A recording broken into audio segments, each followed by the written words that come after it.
के जो गद्य समीक्षा जिसे आप इंग्लिश में कॉम्प्रीहेंशन भी कहते हो और इसे अनसीन पैसेज भी कहा जाता है।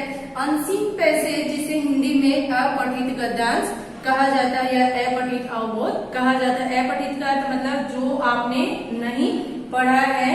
तो यह क्वेश्चन आपसे एग्जाम में किस तरह से पूछा जाता है, यह क्वेश्चन आपसे पूछा जाता है कि निम्नलिखित परिच्छेद को पढ़कर नीचे दिए गए प्रश्नों के उत्तर लिखिए, या फिर ऐसे दिया होगा कि निम्नलिखित गद्यांश को पढ़कर नीचे दिए गए प्रश्नों के उत्तर लिखिए। तो किस तरह से आपको अपठित गद्यांश के प्रश्नों के उत्तर देने हैं।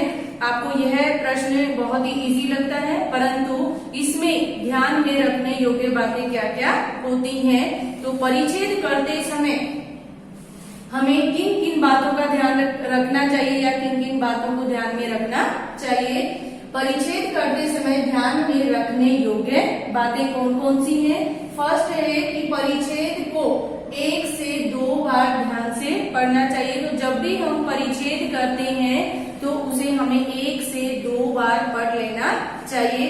अगर एक बार पढ़ने से समझ नहीं आ रहा है तो हमें एक बार परिच्छेद को फिर से पढ़ लेना चाहिए। नेक्स्ट पॉइंट है हमारा, परिच्छेद के भाव को समझकर अपनी भाषा में प्रश्नों के उत्तर लिखने चाहिए। तो हमें क्या करना चाहिए कि परिच्छेद के भावों को समझना चाहिए। अगर हम परिच्छेद के भावों को बिना समझे ही प्रश्नों के उत्तर लिखते हैं या फिर हम परिच्छेद के प्रश्नों के उत्तर मतलब जैसे ही हमने प्रश्न पढ़ लिया है और तुरंत हमने परिच्छेद के अंदर से कोई भी लाइन जो की त्यों उसके अंदर उत्तर में लिख दी है तो उसमें हमें अच्छे अंक प्राप्त नहीं होंगे। तो इस बात का विशेष ध्यान रखना चाहिए कि हमें वो की वो लाइनें जो की तो कभी भी नहीं लिखनी चाहिए। हमें परिच्छेद के भावों को समझकर ही प्रश्नों के उत्तर देने चाहिए और प्रश्नों के उत्तर हमें अपने ही भाव में देने चाहिए। नेक्स्ट पॉइंट है कि प्रश्नों के उत्तर संक्षेप में और सरल भाषा में होने चाहिए। तो जब भी हम प्रश्नों के उत्तर देते हैं तो वो उत्तर हमें संक्षेप में लिखने चाहिए और सरल भाषा में ही लिखने चाहिए। हम उन्हें कठिन भाषा में नहीं लिखेंगे तो वो सबसे अच्छी बात है। नेक्स्ट पॉइंट है हमारा, परिच्छेद का मुख्य विचार या भाव समझकर संक्षिप्त व आकर्षक शीर्षक होना चाहिए। तो आपने देखा होगा कि आपका जो लास्ट क्वेश्चन होता है परिच्छेद में दिए गए प्रश्न का, उसमें दिया गया होता है कि गद्यांश को पढ़कर उचित शीर्षक दीजिए। तो क्या करना है, आपको पहले परिच्छेद के भाव को समझना है और परिच्छेद के भाव या विचारों को समझकर ही आपको शीर्षक संक्षिप्त व आकर्षक शीर्षक देना चाहिए। नेक्स्ट है हमारा पॉइंट कि विराम चिन्ह आदि का उचित ध्यान रखना चाहिए।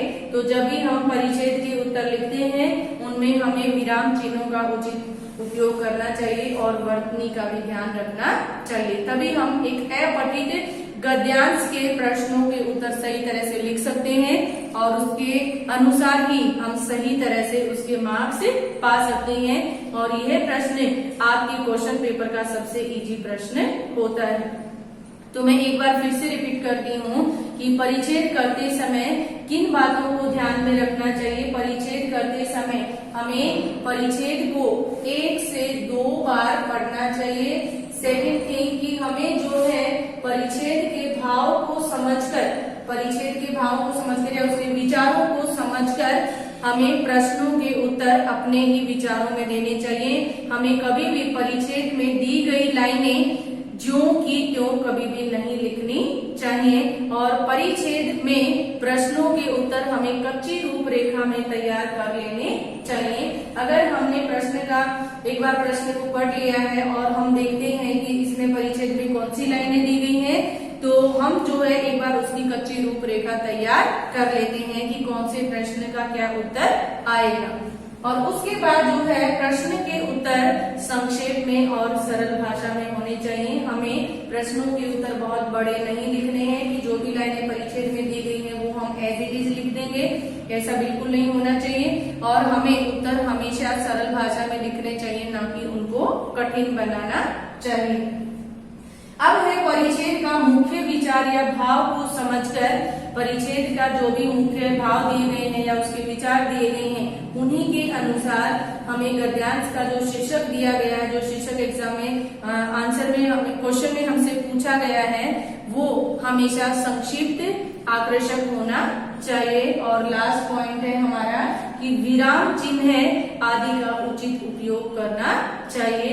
अगर हम विराम चिन्ह का सही ध्यान नहीं रखेंगे या भाषा की वर्तनी का सही ध्यान नहीं रखेंगे तो भी जो है हमें अच्छे मार्क्स प्राप्त नहीं होंगे। तो इस तरह से अपठित गद्यांश को करने का ये सबसे सरल तरीका है। हमें अपठित गद्यांश में दिए गए प्रश्नों के उत्तर लिखने के लिए इन सब बातों को ध्यान में रखना चाहिए। अब है हमारी गद्य समीक्षा। गद्य समीक्षा क्या है? परिच्छेद हमारा दिया गया है, हमारे देश में विभिन्न धर्मों को मानने वाले लोग रहते हैं, हिंदू, मुसलमान, सिख, ईसाई, जैन और बौद्ध आदि। इन सभी के धार्मिक विश्वास अलग होते हुए भी सभी भारतीय हैं।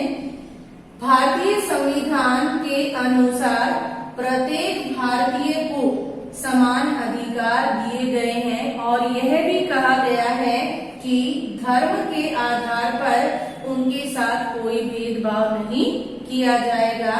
लेकिन जब व्यवहार में विभिन्न मतावलंबियों के बीच भेदभाव किया जाता है या कि राजनीतिक एवं धार्मिक संगठन निहित स्वार्थों के लिए एक धार्मिक समुदाय को दूसरे के विरुद्ध भड़काने का कार्य किया जाता है तो इससे सांप्रदायिकता का जन्म होता है।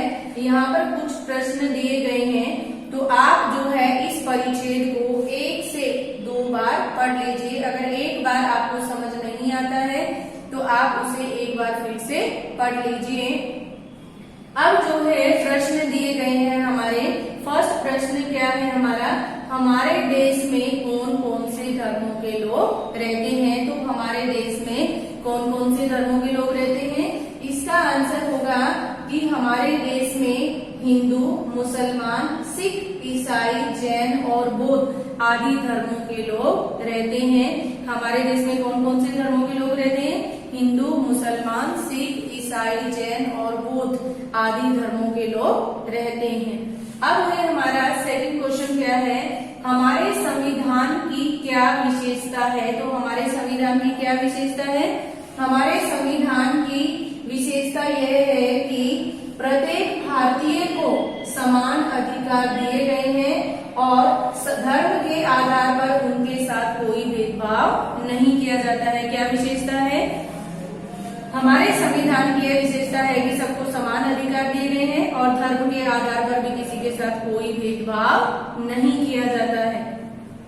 सांप्रदायिकता का जन्म कैसे होता है। तो सांप्रदायिकता का जन्म कैसे होता है, इसका आंसर होगा सांप्रदायिकता का जन्म होता है, कब होता है, जब विभिन्न मतावलंबियों के बीच भेदभाव किया जाता है या राजनीतिक एवं धार्मिक संगठन निहित स्वार्थ के लिए एक धार्मिक समुदाय को दूसरे धार्मिक समुदाय के विरुद्ध भड़काया जाता है, तब जो है सांप्रदायिकता का जन्म होता है। अब जो है गद्यांश का उचित शीर्षक दीजिए। तो गद्यांश का उचित शीर्षक कब देना हमें, जब हम परिच्छेद के भाव को पूरी तरह से समझ लेते हैं तो उसके बाद जो है संक्षिप्त एवं आकर्षक शीर्षक दिया जाता है। तो गद्यांश का शीर्षक क्या है हमारा, भारतीय बनाम सांप्रदायिकता। प्रश्नों के उत्तर मैं एक बार फिर से रिपीट करती हूँ। फर्स्ट क्वेश्चन क्या था हमारा कि हमारे देश में कौन कौन से लोग रहते हैं। तो हमारे देश में कौन कौन से धर्मों के लोग रहते हैं, हमारे देश में हिंदू, मुसलमान, ईसाई, सिख, बौद्ध, जैन आदि धर्मों के लोग रहते हैं। सेकंड क्वेश्चन हमारा क्या था, हमारे संविधान की क्या विशेषता है। तो हमारे संविधान की क्या विशेषता है, हमारे संविधान में सभी को समान अधिकार दिए गए हैं और सभी धर्मों के लोग यहाँ पर रहते हैं। तो संविधान के अनुसार सभी को समान अधिकार दिए गए हैं और धर्म के आधार पर किसी के साथ कोई भी भेदभाव नहीं किया जाता है। नेक्स्ट क्वेश्चन है हमारा, सांप्रदायिकता का जन्म कैसे होता है। तो सांप्रदायिकता का जन्म कैसे होता है? जब विभिन्न मतावलंबियों के बीच भेदभाव किया जाता है या राजनीतिक एवं धार्मिक संगठन निहित स्वार्थ के लिए जब एक समुदाय दूसरे समुदाय को भड़काने का कार्य करता है, तब जो है सांप्रदायिकता का जन्म होता है।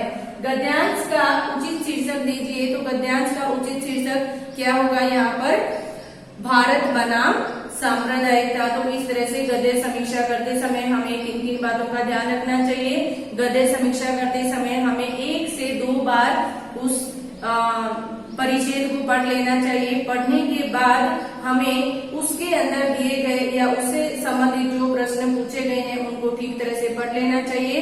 एक बार हमें उत्तरों की कच्ची रूपरेखा तैयार कर लेनी चाहिए और प्रश्न हमें परिच्छेद को समझकर अपने अनुसार उनके उत्तर लिखने चाहिए। हमें जो पंक्तियां परिच्छेद में दी गई हैं उनको ज्यों का त्यों नहीं लिखना चाहिए। अगर हम उन पंक्तियों को ज्यों का त्यों लिखेंगे तो हमें उससे अच्छे अंक प्राप्त नहीं होंगे। तो प्रश्न के जो उत्तर हैं उनके अंदर हमारे अपने भाव होने चाहिए और उनकी भाषा सरल होनी चाहिए। इसके अलावा जब भी हम प्रश्नों के उत्तर लिखते हैं वे उत्तर संक्षेप में होने चाहिए और हमें उनके अंदर उचित विराम चिन्ह का ध्यान रखना चाहिए, उचित विराम चिन्हों का भी प्रयोग करना चाहिए और शीर्षक हमेशा संक्षिप्त और आकर्षक होना चाहिए। तो इस तरह से हम परिच्छेद के प्रश्नों के उत्तर सही लिख सकते हैं और सही उत्तर लिखकर हम जो है जितने मार्क्स के पूछे गए हैं वे उतने ही मार्क्स हम प्राप्त कर सकते हैं। तो इस तरह से आप ये वीडियो देख लीजिए, सुन लीजिए और इसे अपनी कॉम्पो नोटबुक में लिख लीजिए। Thank you.